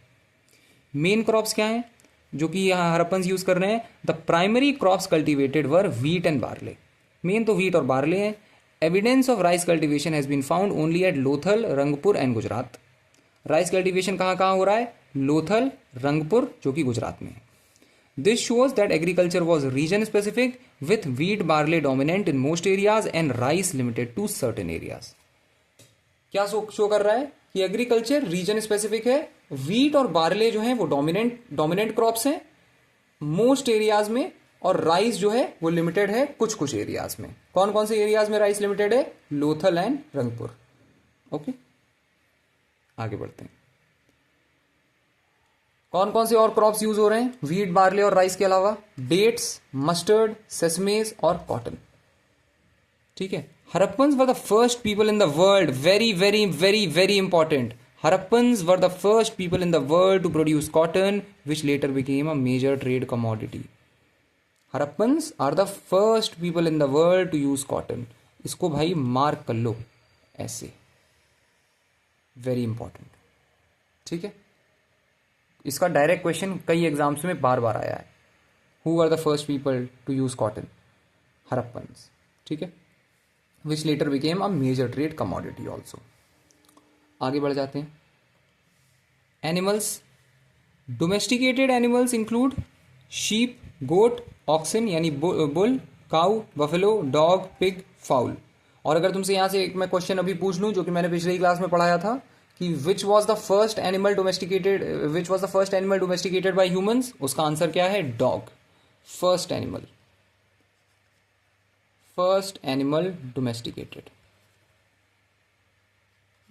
ऐसे ही नहीं डॉग को बेस्ट फ्रेंड कह दिया जाता है ह्यूमंस का. Dog is the first animal domesticated bye humans. बाकी एनिमल्स क्या हैं जो हड़प्पन्स यूज कर रहे हैं? वो हैं एलिफेंट का भी थोड़ा बहुत यूज है, कैमल का भी, राइनोसरस, डियर, टॉर्टॉइस, इन सब का भी यूसेज है. अब राइनोसरस का यूसेज कोई डोमेस्टिकेशन वगैरह के लिए तो नहीं रहा होगा, उसके सींग का इस्तेमाल कर लिया होगा, कहीं मरा हुआ मिल गया, या आई डोंट थिंक ये मार पाए होंगे, लेकिन अगर कहीं मरा वरा हुआ मिल गया तो राइनोसरस का, सॉरी, नोन टू देम, हाँ वही मैं सोच रहा था, मारा तो नहीं होगा. हमें कैसे पता चलता है राइनोसरस के बारे में? देखो तुम सील्स जब देखोगे ना, सील्स, तो तुम्हें राइनोसरस भी उसमें दिखाई देगा. सील्स में Harappans elephant, camel, rhinoceros, deer, इन सब का इस्तेमाल कर रहे हैं. टॉर्टॉइस तुम्हें सब देखने को मिलेंगे. अगर तुम हड़प्पन्स की सील्स देखना शुरू करोगे तुम्हें अलग अलग तरीके के जानवर दिखाई देंगे. डोमेस्टिकेट वो इस जानवर को कर रहे हैं, लेकिन they are aware about these animals. घोड़े का इस्तेमाल नहीं कर रहे हैं. अगर वो हॉर्स को इतना इर्द गिर्द देखते, ये क्वेश्चन यूपीएससी में आया भी है एक बार, which of the following animal was not did Harappans not use in the seal. Seal में कौन सा एनिमल उन्होंने यूज नहीं किया, और उसका आंसर था हॉर्स. हाँ, उसमें ये सारे राइनोसरस भी दिया हुआ था ऑप्शंस में, लेकिन उसका आंसर फाइनल हॉर्स है. तो हॉर्स का इस्तेमाल नहीं किया उन्होंने सील्स में भी, इसीलिए हम कह सकते हैं कि हॉर्स को उन्होंने नहीं देखा होगा उतना ज़्यादा. अब सोचो राइनोसरस इतना कहाँ देखने को मिलता है यूजुअली लोगों को डे टू डे लाइफ में, लेकिन फिर भी उन्होंने देखा उसको और इसको अपनी सील्स में इस्तेमाल किया. हॉर्स को उन्होंने इतना देखा ही नहीं. आगे बढ़ जाते हैं. चलो, इंपॉर्टेंट पॉइंट्स क्या है? Both humped and humpless bulls were known. Humped और हम्पलेस बुल दोनों के बारे में वो जानते थे। Horse evidence is rare, only Surkotada. Lion was not known to Harappans, Harappans ने लायन को नहीं देखा, हरप्पन्स लायंस को नहीं जानते थे, उन्होंने कहीं भी किसी तरीके से लायन का लायन को मेंशन नहीं किया है। इंडियन राइनोसरस को उन्होंने मेंशन किया है, तुम्हें सील्स में देखने को मिल जाएगा, बहुत जगह इंडियन राइनोसरस का तुम्हें एविडेंस देखने को मिल जाएंगे कि हरप्पन्स को पता था। ये क्वेश्चन बनता है, ये यूपीएससी लेवल का क्वेश्चन है कि विच एनिमल्स वर नोन या फिर not known to the Harappans, तो तुम्हें ये पता करना पड़ेगा। ये क्वेश्चन मैंने देखा है आते हुए यूपीएससी में। Elephant, camel, rhinoceros, deer, tortoise, इन जानवर को 3-4 बार देखोगे इस वीडियो को अगर, तो तुम्हें पता चल जाएगा। This indicates a mix of domestication and knowledge of wild fauna. क्या इंडिकेट कर रहा है? ए मिक्स ऑफ डोमेस्टिकेशन और knowledge about wild fauna, wild animals, wild life. ठीक है, ट्रेड और कॉमर्स पे आ जाते हैं। Trade was a major part of their economy, एक बड़ा पार्ट है उनकी इकोनॉमी का trade. Conducted through overland, riverine and maritime routes. Land से भी कंडक्ट हो रहा है, रिवरीन मैरीटाइम रूट से भी कंडक्ट हो रहा है, रिवर रूट से भी कंडक्ट हो रहा है। Both internal and external trades were developed. External देखो, इंटरनल ट्रेड्स यानी आपस में हरप्पन साइट्स, मोहनजोदारो से हरप्पा चले गए, हरप्पा से चानूदारो चले गए, चानूदारो से मेहरगढ़ चले गए, ट्रेड तुम आपस में ट्रेड कर रहे हो, तो ये तो इंडस वैली साइड की ट्रेड हुई। लेकिन बाहर के लोग यानी मेसोपोटामिया के लोग भी आ रहे हैं, मेसोपोटामिया के लोग भी ट्रेड कर रहे हैं, सुमेरियंस आ रहे हैं तुम्हारे साथ ट्रेड कर रहे हैं, तो ये भी हमको देखने को मिलता है कि ये लोग मेसोपोटामिया, बहरीन, मकरान कोस्ट, मकन के लोग, दिलमुन के लोग, सुमेरिया के लोग इनके साथ ट्रेड कर रहे हैं। Harappans were referred to as Meluha by Mesopotamia, ये भी क्वेश्चन बनता है एसएससी के एग्जाम्स में, तुम्हें डायरेक्टली देखने को मिल जाएगा कि how did मेसोपोटामियंस mention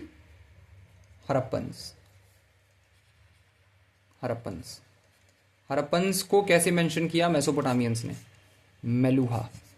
Meluha question आ चुका है, आया हुआ क्वेश्चन है, देख लेना जाके। आगे बढ़ते हैं। इंपोर्ट्स क्या है? Imports important materials and their sources. क्या क्या ये इंपोर्ट कर रहे हैं? गोल्ड को इंपोर्ट कर रहे हैं, कहाँ से? कोलार से, कर्नाटका से, अफगानिस्तान से, पर्जिया से, ईरान से। सिल्वर इंपोर्ट कहाँ से हो रहा है? अफगानिस्तान से, पर्जिया से, साउथ इंडिया से। कॉपर कहाँ से हो रहा है? खेतरी, राजस्थान, बलूचिस्तान, अरेबिया से। टिन कहाँ से हो रहा है? अफगानिस्तान, बिहार। टिन ज़रूरी है, टिन सबसे ज़्यादा ज़रूरी है, याद कर लो। क्यों ज़रूरी है? क्योंकि टिन के साथ जब कॉपर को मिक्स करोगे तभी जाके ब्रॉन्ज बनेगा। और अब इंडस वैली सिविलाइजेशन को कौन सा एज कहा जाता है? ब्रॉन्ज एज कहा जाता है। तो टिन कहाँ से आ रहा है? अफगानिस्तान और बिहार से आ रहा है। Very very important, very very important. Lapis lazuli भी ज़रूरी है, एक इंपॉर्टेंट पत्थर होता है नीले रंग का, लैपिस लजूली। इसको इसके जो बनाए हुए नेकलेस हैं, ये बहुत बेचेंगे ये लोग मेसोपोटामिया से और बहुत पैसा कमाएंगे। कहाँ से इन्होंने खरीदा इसको? अफगानिस्तान से। लैपिस लजूली कहाँ से लेकर आए? अफगानिस्तान से लेकर आए। कहाँ से? अफगानिस्तान की कौन सी जगह से? बदशान कह सकते हो, यहाँ से लेकर आए Lapis lazuli.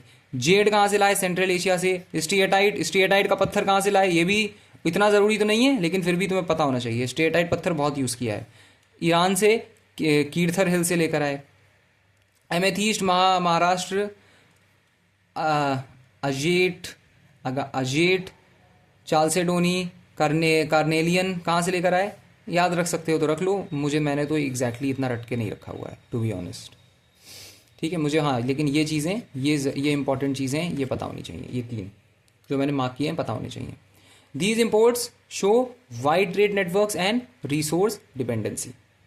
Wide trade network है और एक दूसरे के लिए डिपेंड हो रहे हैं रिसोर्सेस के लिए। ठीक, एक्सपोर्ट क्या कर रहे हैं ये लोग? कौन कौन से आइटम एक्सपोर्ट कर रहे हैं? एक तो एग्रीकल्चरल प्रोडक्ट एक्सपोर्ट करेंगे ऑब्वियसली, इवेंचुअली तो पूरी की पूरी सारी की सारी जो इंडियन इकोनॉमी है वो अंततः एग्रीकल्चर पे ही आ जाती है। कॉटन, क्यों? क्योंकि Harappans are the first people जिनको कॉटन के बारे में पता चला है, तो कॉटन के टेक्सटाइल ये एक्सपोर्ट करेंगे और बाहर के लोग इसको बहुत खरीदने आएंगे, बहुत ज्यादा। टेराकोटा फिगरीन्स, छोटे छोटे खिलौने टेराकोटा के बने हुए, इसको एक्सपोर्ट करेंगे। क्ले से बने हुए छोटे छोटे खिलौने, बुल बनाएंगे, ये छोटे छोटे बुल बनाएंगे, अलग अलग तरीके के जानवर बनाएंगे और इसको एक्सपोर्ट करेंगे। पॉटरी एक्सपोर्ट करेंगे, बीड्स एक्सपोर्ट करेंगे। बीड्स मतलब स्पेशली चानूदारों से, चानूदारों में तो बीड फैक्ट्री मानी जाती है, चानूदारों में कहा जाता है कि बीड बनाने की फैक्ट्री इन्होंने बनाई थी चानूदारों में, उसको भी एक्सपोर्ट करेंगे। बीड्स, बीड्स समझ लो माला, माला, हाँ। Conch shell item from Lothal, अब लोथल में इनको शेल मिल जाता था, पोर्ट एरिया था लोथल, उस टाइम पोर्ट था, तो इनको शेल मिल जाता था समुद्र किनारे, तो उससे कॉन्च शेल आइटम ये बेचेंगे, बना बना के शेल के नेकलेस बना बना के बेचेंगे कि ऐसे ऐसे कोई शेल है, मान लो कुछ भी शेल है, उसका इन्होंने ऐसे उसके बीच में धागा, कॉटन का धागा डाल के ऐसे शेल बना दिया। अब इनका तो फ्री में बन गया, मतलब हाँ मेहनत तो लगी होगी लेकिन फ्री में बन गया, और इन्होंने बेच दिया मेसोपोटामिया के वालों, मेसोपोटामिया वालों को, और मेसोपोटामिया वाले खूब इनको देकर गए गोल्ड और आयरन, गोल्ड और सिल्वर, इन सारी चीज़ों के लिए। आइवरी के प्रोडक्ट बेचेंगे और कॉपर के प्रोडक्ट बेचेंगे, क्योंकि कॉपर तो नॉर्थ इंडिया में इतना सारा अवेलेबल ही है, ठीक है। तो ये इंपॉर्टेंट हो जाता है। Cotton textile very very important, terracotta very very important, beads very very important, चानूदारों से इसको मैच कर लेना बीड्स को, conch shell also very very important, ठीक है। कॉपर तो तुम याद ही रख लोगे। आगे बढ़ जाते हैं। This reflects a specialized craft based economy, okay. Next क्या है? नेक्स्ट है इंपॉर्टेंट ट्रेड एविडेंस क्या मिलते हैं हमको, अलग अलग ट्रेड एविडेंस हमें क्या मिल रहे हैं। बाहर की दुनिया वाले अगर इनके साथ इंटरेक्ट कर रहे हैं तो इनको कहीं ना कहीं तो मेंशन कर रहे होंगे।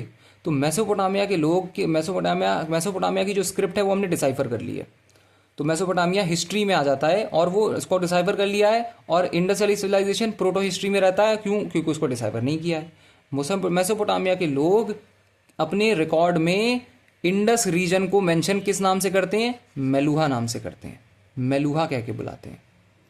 Harappan seals have been found in Mesopotamia, भैया मेसोपोटामिया वाले लोग इनकी सील्स लेके चले गए, या फिर हो सकता है यही लोग वहां लेकर गए हों सील्स। सील्स का काम क्या होता था? सील्स का काम यही ट्रांसपोर्ट के लिए होता था।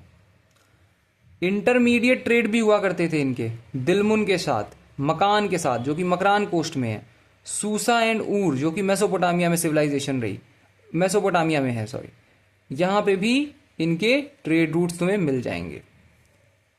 Harappan sites found outside India, India के बाहर कौन कौन सी हड़प्पन साइट तुम्हें मिल जाती हैं? शौर्तुगाई मिल जाती है और मुंडीगाक मिल जाती है अफगानिस्तान में, ओके। शौर्तुगाई जरूरी साइट है, शौर्तुगाई में काफी कुछ हो रहा है। Important observations, iron is not known to the Harappans, iron के बारे में नहीं जानते हैं। Civilization belongs to the Bronze Age, basic बात है। Strong evidence of organized economy, trade network and craft specialization, obvious सी बात है। Cotton production and bead making were highly advanced, cotton production, cotton, फिर से कह रहा हूं, Harappans are the first people to discover cotton, जिन्होंने कॉटन का काम करना शुरू करा है। तो इससे इनकी जो इकोनॉमी है उसका बहुत, उसमें इनकी इकोनॉमी को इतना अच्छा बनाने में बहुत बड़ा श्रेय कॉटन और बीड मेकिंग का जाता है। आगे additional cultural and religious point, mother goddess worship common है, मदर गॉडेस की ये वर्शिप कर रहे हैं, इसके हमें सिंबल्स दिखाई देने को मिलते हैं। एक सेकुलर ऑर्गेनाइजेशन, एक सेकुलर कल्चर माना जाता है, एक सेकुलर सिविलाइजेशन मानी जाती है, लेकिन मदर गॉडेस की पूजा करते हुए दिखाई दे रहे हैं। एविडेंस ऑफ योनी यानी फीमेल सिंबल्स को भी ये वर्शिप कर रहे हैं। फर्टिलिटी की पूजा हो रही है, तो एविडेंस हमें फीमेल गॉडेस, फीमेल सिंबल योनी की पूजा करते हुए दिखाई दे रहे हैं। फर्टिलिटी को सीक्रेट माना जा रहा है। मेल डीटी कॉल्ड पशुपति, जो कि प्रोटो शिवा हैं, जो कि तुम्हें सील्स में देखने को मिल जाएंगे। सील्स में तुम्हें एक योगिक पोस्चर में एक बैठे हुए मिल जाएंगे एक आदमी, जिसको हम पशुपति कहते हैं। उन्हीं को प्रोटो शिवा ऐसा माना जाता है कि आगे जाके शिवा का रूप धारण कर लेंगे। क्यों? क्योंकि जैसे शंकर भगवान होते हैं तांडव की पोजीशन में बैठे होते हैं, कोई एक योगिक पोजीशन में बैठ के ध्यान लगा रहे होते हैं, उसी तरीके से प्रोटो शिवा पशुपति भी ध्यान लगाने वाली पोजीशन में बैठे हुए हैं सील्स पे। प्रैक्टिस ऑफ एनिमल वर्शिप भी है, एनिमल को भी वर्शिप किया जा रहा है, इसीलिए सील्स पे तुम्हें राइनोसरस, टाइगर ऐसे जानवर देखने को मिलेंगे। और ट्री वर्शिप भी हो रही है, पीपल के पेड़ की पूजा के भी हमको सिंबल दिखा, हमको साइन दिखाई देते हैं, इसीलिए इंडिया में आगे जाके पीपल के पेड़ की पूजा इतने बड़े लेवल पे होने लगी। लिंगम यानी फर्टिलिटी की, basically again presence of lingam, phallic worship, fertility की पूजा, फैलिक वर्शिप, फर्टिलिटी की पूजा हो रही है। आगे बढ़ जाते हैं, स्क्रिप्ट एंड राइटिंग पे आ जाते हैं। Harappans used pictographic script. इनकी स्क्रिप्ट कैसी है? इनकी स्क्रिप्ट ऐसी है, कुछ तुम्हें ऐसे कुछ देखने को मिलेगा है, ऐसे कुछ लिख रहे हैं, फिर ऐसे ऐसे ऐसे, मतलब पिक्टोग्राफिक। यहाँ पे मछली बना दी, एक त्रिशूल बना दिया, है ना, त्रिशूल को उल्टा करके बना दिया, उसका कुछ मतलब रहा होगा। पेड़ बनाने की कोशिश है, पेड़ को बनाने के लिए कुछ भी तरीका, मतलब ऐसे तुम समझ रहे हो, पिक्टोग्राफिक है काफ़ी, पिक्टोग्राफिक जो कि पिक्चर से कहने की कोशिश करी गई हो बहुत सारी चीज़ें। स्क्रिप्ट तो भाई अनडिसाइफर्ड है, हमें पता नहीं है क्या लिखा है स्क्रिप्ट में, बस हमें ये पता है कि पिक्टोग्राफिक है। Written mostly right to left, और इनकी स्क्रिप्ट यहाँ से यहाँ नहीं लिखी जाती है, ये उर्दू की तरह लिखते हैं। यहाँ ऐसे बनाया, फिर यहाँ त्रिशूल बनाया, उल्टा त्रिशूल बनाया, यू बनाया, ऐसे कुछ लिख दिया, यहाँ से यहाँ ऐसे पढ़ी जाएगी। और बॉस्टोफ्रेडॉन स्टाइल में लिखी जा रही है। बॉस्टोफ्रेडॉन स्टाइल क्या होता है? मान लो मैंने ऐसे कुछ लिखा, यहाँ से लिखना शुरू करा, हेलो हाउ आर यू, और फिर अब मुझे अगले लाइन पे आना है तो मैं यहाँ से लिखना शुरू करूँगा, व्हाट आर यू डूइंग। लेकिन बॉस्टोफ्रेडॉन मेथड में क्या होता है? हेलो हाउ आर यू, और फिर यहाँ से व्हाट आर यू डूइंग। समझ रहे हो? तो ये ऐसे लिखा करते थे, ये यहाँ से यहाँ जाते थे और फिर यहाँ से यहाँ आते थे। हमें कैसे पता? देखो, हमें कैसे पता सर ये ऐसे है? जब हमें नहीं पता ये स्क्रिप्ट में लिख क्या रहे हैं, तो हमें कैसे पता ये बॉस्टोफ्रेडॉन मेथड में लिख रहे हैं? तो मान लो इतनी सी स्पेस है, इतनी सी स्पेस में मुझे कुछ लिखना है, तो मैंने यहाँ से लिखना शुरू करा, hello guys how are you. अब यहाँ पे मुझे यू लिखना है, तो मैं देखो ऐसे छोटा करता चला जा रहा हूँ ना, यू, मेरा जो यू है वो एकदम छोटा होता चला गया। तो जब हमने देखा तो मतलब बेसिक बात है कि यहाँ मैं एकदम खुले में लिखूंगा, अच्छे से लिखूंगा, और जैसे जैसे यहाँ पे स्पेस कम होती चली जाएगी, एकदम सिकुड़ते जाएंगे मेरे टेक्स्ट। तो हमें, तो इससे क्या, कोई इंसान जो देखेगा, जो स्क्रिप्ट को का एक्सपर्ट होगा, वो ये समझ जाएगा कि मैं यहाँ से यहाँ लिख रहा हूँ, और फिर यहाँ से भी मुझे यहीं से लिखना चाहिए, in this video you will get to know, you will get. तो यहाँ से यहाँ भी मुझे सेम पैटर्न फॉलो करना चाहिए। लेकिन हमने देखा कि कई सारे जो टेक्स्ट हैं वो यहाँ से यहाँ लिखे जा रहे हैं, मतलब यहाँ आके सिकुड़ते चले जा रहे हैं, और अगली लाइन पे यहाँ से यहाँ लिखे जा रहे हैं, मतलब यहाँ आके सिकुड़ते चले जा रहे हैं, छोटे होते चले जा रहे हैं। तो इस मेथड को क्या कहते हैं? बॉस्ट्रोफ्रेडॉन मेथड कहते हैं। ठीक। और use mainly on the seals, जो भी स्क्रिप्ट और राइटिंग है वो सील्स पे देखने को मिलती है, सील्स पे देखने को मिल रही है। बाकी की पॉइंट्स क्या है? बाकी की पॉइंट है स्टेटाइट, मैंने कहा था जरूरी है, वाइडली यूज किया जा रहा है सील्स बनाने के लिए। सील्स कौन से पत्थर से बन रहा है? स्टेटाइट से बन रहा है। हम्प्ड बुल, हम्प्ड बुल यानी ऐसा बुल जिसके कुबड़ निकला हो, ऐसा वाला बुल होता है ना जो, और फिर आगे से जो भी चार उसके पैर बना दो, जिसके ऐसे निकला हुआ हो। Humped bull is the most common animal on the seal. सबसे ज्यादा कॉमन एनिमल कौन सा है? Humped bull. फिर ये यहाँ से देखो, ऐसे यहाँ से भी क्वेश्चन बनता है। सबसे इंपॉर्टेंट, सबसे ज्यादा पॉपुलर जानवर कौन सा है? Humped bull. Burial method mainly inhumation यानी बरीइंग द डेड। अगर कोई मर जाता है तो ये क्या करते हैं? उसको दफना देते हैं। Some scholars like Harappans with Dravidian origin, link Harappans with Dravidian origin. कई सारे स्कॉलर जो हैं वो ये कहते हैं कि हरप्पन्स जो थे वो साउथ इंडिया यानी द्रविडियन रीजन्स में शुरू हुए और फिर धीरे धीरे धीरे धीरे नॉर्थ चले गए। हाँ, कुछ स्कॉलर ऐसा कहते हैं कि ये द्रविडियन ओरिजिन है और ये फिर यहाँ पे आए, लेकिन ऐसा कोई प्रूफ हमारे पास नहीं है। मेनली हमारे पास जो प्रूफ है वो यही है कि भाई ये मेहरगढ़ जैसी जगह पे सिविलाइजेशन एडवांस होती चली गई और फिर ये पूरी जगह यहाँ यहाँ यहाँ यहाँ ऐसे फैलती चली गई। ठीक है। Mention of Hariyupiya in Rigveda possibly linked to Harappa, ये भी बहुत ज़रूरी है कि भाई ऋग्वेदा में कोई ऐसी चीज़ लिखी हुई है जिसको हम हरप्पा या हरप्पन से लिंक कर सकते हैं। वेरी इंपॉर्टेंट पॉइंट है ये भाई, इसको मार्क कर लो। हाँ, क्या ऐसा कोई पॉइंट है ऋग्वेदा में जिसको हम हरप्पा से कनेक्ट कर पा रहे हैं? क्यों? क्योंकि हरप्पन सिविलाइजेशन के बाद अगली बड़ी चीज क्या आनी है? वैदिक एज आनी है। हरप्पा के बाद कौन आएगा? वैदिक एज आएगा। तो हाँ, ऋग्वेद में हरियुपिया करके हमको एक वर्ड मिलता है और ऐसा माना जाता है ये हरप्पन्स को मेंशन कर रहा है, हरप्पन्स को मेंशन कर रहा है हरियुपिया। पॉसिबली ऐसा माना जा सकता है। कंटेम्प्रोरी सिविलाइजेशन कौन कौन सी है? मेसोपोटामिया, इजिप्ट और चाइना। मेसोपोटामिया की सिविलाइजेशन, इजिप्ट की सिविलाइजेशन, चाइना में इस समय वांगहो सिविलाइजेशन चल रही है, तो वांगहो सिविलाइजेशन भी ऐसा माना जाता है कि इनकी कंटेम्प्रोरी है। ओके, आगे बढ़ते हैं। As there is no evidence of coin in Harappan civilization, it is generally accepted that barter system was the primary method of exchange. Goods and services were directly exchanged without the use of currency, which indicates well functioning economic system based on mutual needs. Okay. Lothal जो है served as an important port city of the Indus civilization, highlighting the presence of maritime trade. Maritime trade हमें कहाँ से देखने को मिल रहा है? वो लोथल से। लोथल एक पोर्ट सिटी है उस समय के लिए। This confirms that Harappans were not limited to inland trade, but were actively engaged in overseas commerce. Overseas commerce भी हड़प्पन्स कर रहे हैं। The civilization was primarily urban in nature, characterized by well-planned cities, developed infrastructure, and organized living pattern, distinguishing it from earlier rural and tribal societies. Civilization जो है primarily urban है, characteristics के क्या क्या हैं? well-planned city, developed infrastructure, अच्छे से पढ़ा हमने इनके बारे में, और organized living patterns जो कि इसको urban बनाते हैं। आगे बढ़ते हैं। There is no evidence regarding the exact nature of political organization, but it appears that authority may have been controlled by the class of merchants, suggesting an economy driven by administrative structure rather than purely monarchical system.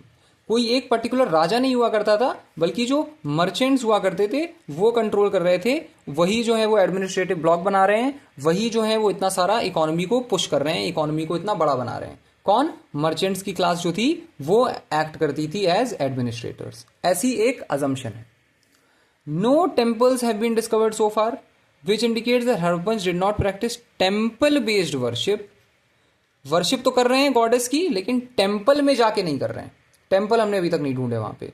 There religious belief are understood mainly through artifact such as seals, figurines and sculptures, और इसके through हमें जो योनि की पूजा करते हुए ये लोग दिखाई दे रहे हैं, लिंग की पूजा करते हुए ये लोग दिखाई दे रहे हैं, पशुपति की पूजा करते हुए ये लोग दिखाई दे रहे हैं, और बहुत सारे फर्टिलिटी के सिंबल्स की पूजा करते हुए हड़प्पन में दिखाई देते हैं। The most commonly found figurine is that of mother goddess, मातृ देवी और शक्ति। मदर गॉडेस की सबसे जो कॉमनली फाउंड फिगरीन है वो मदर गॉडेस का है। हर जगह से जो हमें फिगरीन मिलता है सबसे ज़्यादा वो मदर गॉडेस का मिलता है। ये हमें क्या बताता है? Indicating the importance of fertility worship. There is also evidence of yoni worship representing the female principle of creation. Yoni worship भी कॉमन है हड़प्पन सिविलाइजेशन में। ठीक है, आगे बढ़ते हैं। The chief male deity is identified as Pashupati Mahadev, proto Shiva जिसे हम कहते हैं, depicted on seals in a yogic posture. एक योगिक पॉस्चर में बैठे हैं, एक टफ योगिक पॉस्चर में बैठे हैं, surrounded by animals such as elephant, tiger, rhinoceros, buffalo and deer near his feet. This reflects early form of Shaivism. Shaivism का अर्ली फॉर्म हमें कहाँ देखने को मिलता है? क्या हड़प्पा में? हाँ, बिल्कुल मिलता है। और एविडेंस ऑफ लिंगम यानी phallic worship further supports this.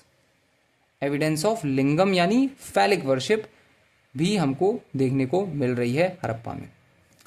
Religious practices also included animal worship, zoolatry and tree worship.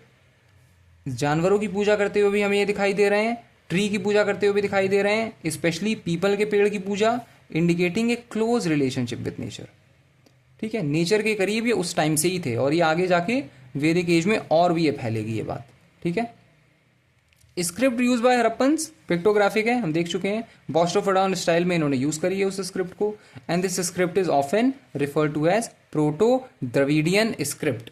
यही स्क्रिप्ट आगे जाके बहुत सारी द्रविडियन स्क्रिप्ट कौन कौन सी हैं? तमिल, तेलुगु, मलयालम, कन्नड़ा, उसमें ऐसा माना जाता है कि यही स्क्रिप्ट जो है वो आगे जाके द्रविडियन स्क्रिप्ट बन जाएगी। ये प्रोटो द्रविडियन स्क्रिप्ट है, क्योंकि तुम अगर द्रविडियन स्क्रिप्ट देखोगे ना तो वो काफी पिक्टोग्राफिक नजर आती है ना, वो काफी पिक्टोग्राफिक नजर आती हैं।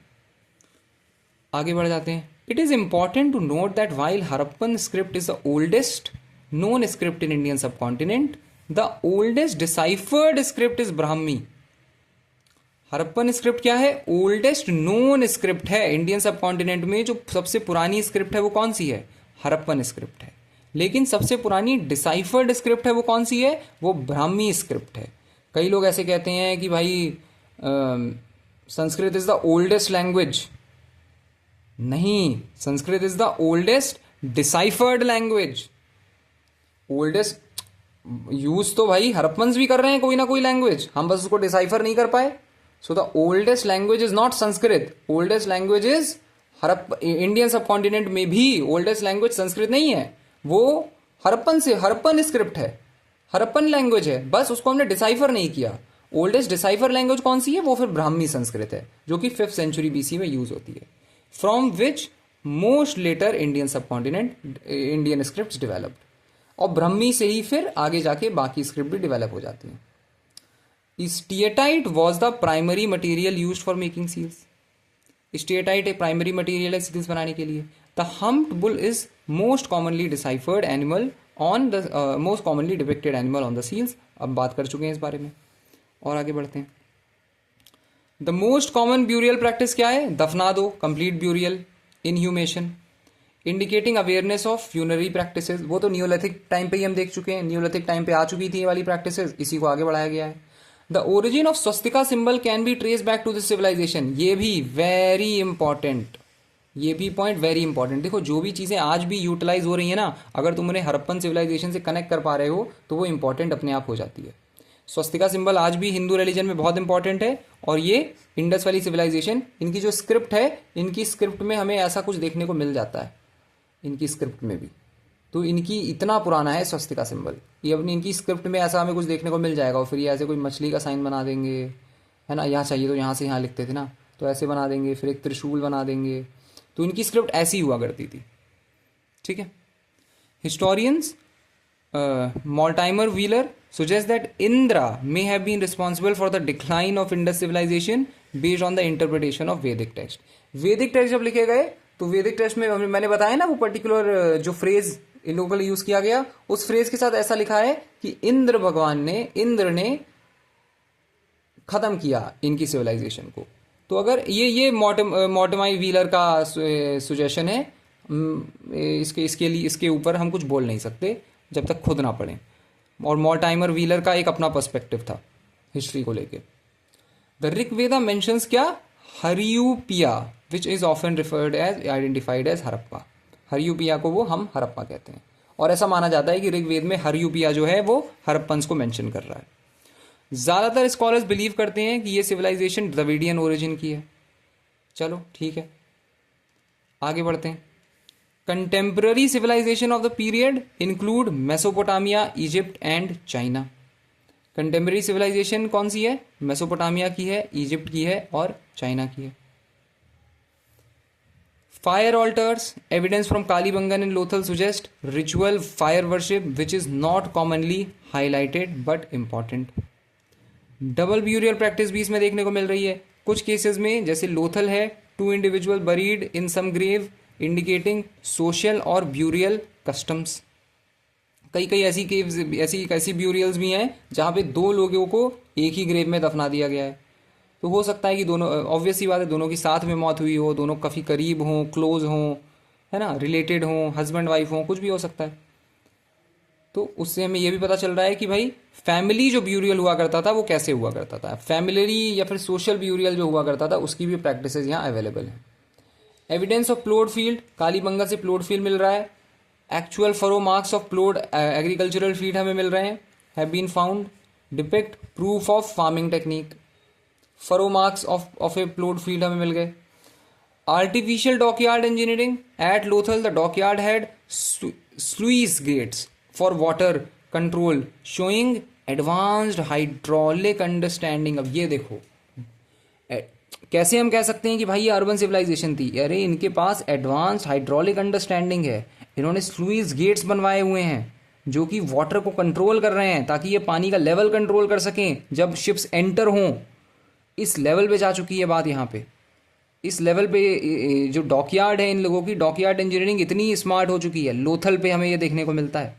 तो इसको भी मेंशन कर देना अगर कभी आंसर में तुम्हें ज़रूरत हो।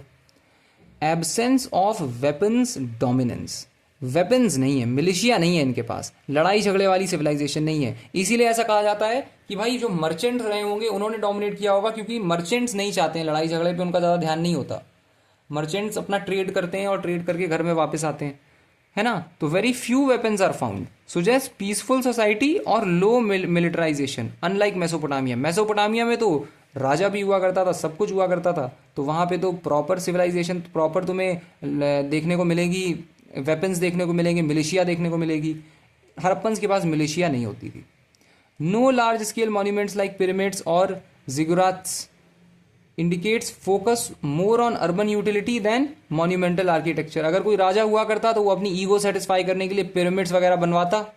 यहाँ कोई राजा नहीं था ऐसा माना जाता है, इसीलिए कोई बड़े बड़े मॉन्यूमेंट नहीं बने, क्योंकि कोई राजा होगा तो वो ताजमहल बनवाएगा अपनी याद में, अपनी बेगम की याद में, अपने आप को इमोर्टलाइज करने के लिए कि आगे वाले 500 या 600 साल बाद भी लोग मुझे याद रखें, 5000 6000 साल बाद भी याद रखें। हर अशोका आएगा तो वो इंस्क्रिप्शन लिखवाएगा, खूब सारे लिखवाएगा, हर जगह फैला देगा, बस अपनी अपनी ईगो, अपने लिए कि मुझे लोग याद रखें, मैं महान बन जाऊं।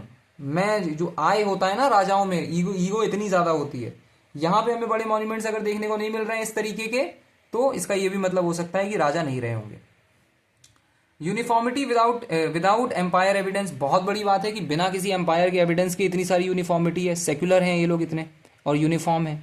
Despite a huge area, no evidence of a single ruler, suggest cultural unity without political centralisation. Dentistry का एविडेंस कहां मिलता है? Human skeleton from Mehrgarh shows drilled teeth, दांतों में ड्रिलिंग कर रहे हैं ये। One of the earliest example of dental treatment. तो अब सोच लो कहां तक चली गई ये बात कि मेहरगढ़ इतना ज़्यादा एडवांस हुआ करता था उस टाइम पे कि मेहरगढ़ में उस समय ड्रिल्ड टीथ मिल रहे हैं, डेंटिस्ट्री का प्रूफ मिल रहा है। Use of faience, a glazed non clay material used for beads ornaments advance material technology. Okay, ये बहुत ज़्यादा इंपॉर्टेंट है, ये मेहरगढ़ वाला टॉपिक, ये याद रख लेना। और क्या है? Seals use for trade identity, जानते हैं हम भाई कि seals function as merchant identity marks on trade stamps, not just religious symbol. Mainly जो यूज होते थे सील्स का, वो मर्चेंट आइडेंटिटी मार्क्स के तौर पे हुआ करता था कि कौन सा मर्चेंट कहाँ आ रहा है, कहाँ जा रहा है। Absence of clear warfare destruction layers, decline was likely gradual, climate change, river shift, not sudden invasion, debated point है, लेकिन हम मानते हैं कि कोई लड़ाई झगड़ा नहीं हुआ था। फाइनल पॉइंट इसमें क्या आ जाता है? Regional variation in late Harappan phase, after decline culture became localised and less uniform, showing breakdown of earlier standardisation. Decline होने के बाद कल्चर है वो लोकलाइज्ड हो जाता है, यूनिफॉर्मिटी खत्म हो जाती है, और यूनिफॉर्मिटी खत्म हो जाने के बाद इकोनॉमी झटका पड़ेगा, इकोनॉमी पे झटका पड़ेगा तो ब्रेकडाउन होना शुरू हो जाएगा, और तुमको पूरा का पूरा Harappan phase, late Harappan phase में गायब होता नजर आ जाएगा, लेट हड़प्पन फेज में डिक्लाइन आ जाएगा।